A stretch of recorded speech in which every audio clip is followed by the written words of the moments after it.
हम बाकी मेहमानों का भी रुख कर लेते हैं। ब्रिगेडियर दत्ता हमारे साथ मौजूद हैं, हमारे साथ पीके मिश्रा पूर्व एडीजी बीएसएफ मौजूद हैं। ये भी कहा जाता है ब्रिगेडियर दत्ता की बहुत तेजी के साथ टेम्परेचर, पहले ये अंदाजा लगाया गया था कि 100 साल बीतते बीतते करीब 1 से सवा डिग्री का इजाफा होगा, लेकिन अब ये बहुत तेजी के साथ कहते हैं ग्रीन हाउस इफेक्ट बढ़ता जा रहा है और उसकी वजह से ये ग्लेशियर उससे पहले पिघलने लगे हैं जो इनका टाइम होता था। क्या ये भी एक वजह है या इसको उससे जोड़ना ठीक नहीं है ब्रिगेडियर दत्ता? देखिए, आपने बिल्कुल ठीक कहा। एक हाल ही में एक स्टडी हुई थी जिसमें ये बताया गया था कि पिछले 360 सालों में जो ग्लेशियर हैं वो करीब 63 मीटर रिसीड किए हैं, पीछे वो रिसीड किए हैं, और पिछले 80 सालों में ये करीब 1.8 किलोमीटर रिसीड किए हैं। तो आप ये देखिए 360 वर्षों में अगर 63 मीटर अगर रिसीड किए हैं और 1.8 किलोमीटर 80 सालों में किए हैं, तो किस तरह की ग्लोबल वार्मिंग या किस तरह की जो अर्थ जो है उसका इम्पैक्ट एनवायरनमेंट पे पड़ रहा है। अगले कुछ दशकों में जो अर्थ का टेम्परेचर है वो करीब 4 degree it will be more warmer.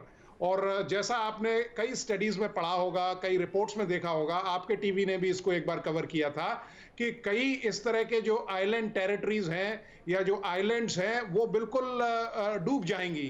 तो हमें वो एक शायर ने कहा था ना कि कायनात की बर्बादी आने वाली है, कायनात की फिक्र कर के नादान, क्योंकि हमें अब कोई चिंता नहीं है। ब्रिगेडियर दत्ता, ये आप इंपॉर्टेंट कह रहे हैं। और जो ब्रिगेडियर दत्ता ने कहा कि अभी तक टेम्परेचर को राइज करने में जो कहा जाता है कि 20वीं सदी तक 1 डिग्री 1 सदी ले रही थी, लेकिन अब क्योंकि उसका कंपाउंडिंग इम्पैक्ट हो रहा है तो कुछ दशकों में आप देखेंगे ये टेम्परेचर आपको काफी ज्यादा बढ़ता हुआ दिखाई देगा। इसी वजह से ग्लेशियर सिमट रहे हैं, वक्त से पहले टूट रहे हैं। हमारे बाकी मेहमानों का रुख करूं उससे पहले मनीष यादव के पास जाऊंगा जो स्थिति पर लगातार निगाह बनाए हुए हैं। मनीष, जल स्तर और जल आवेग को लेकर अब क्या खबर है? नंद प्रयाग के बाद वाकई चीजें सामान्य हैं? देखिए, जो सीएम कार्यालय से जो जानकारी दी गई है उसमें अब जलस्तर में कमी आई है और सामान की ओर जलस्तर बढ़ने लगा है, तो एक राहत भरी खबर उत्तराखंड के लिए है।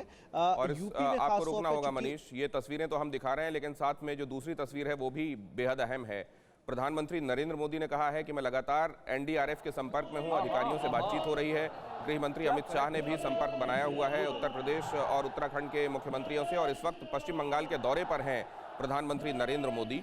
प्रधानमंत्री नरेंद्र मोदी यहाँ आज किस बात का, और निश्चित रूप से उनकी बातों में इस आपदा का जिक्र जरूर होगा, लेकिन इसको लेकर हम यही चर्चा कर रहे हैं कि इस आपदा को क्या कहा जाए, प्रकृति का तांडव कहा जाए या ये मैन मेड डिजास्टर है। ये प्रकृति का ये रूप जो हम देख रहे हैं इसको खुद हमने आमंत्रित किया है, हमने ही उसको नाराज किया है। इसको किस तरीके से देखा जाना चाहिए?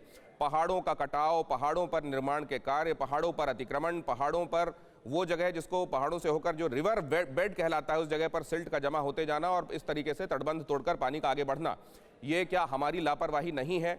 और क्या ये लापरवाहियां बार बार घटना दर घटना, दुर्घटना दर दुर्घटना उजागर होने के बावजूद हमने एहतियात में वो किया है क्या जो हमको किया जाना चाहिए था?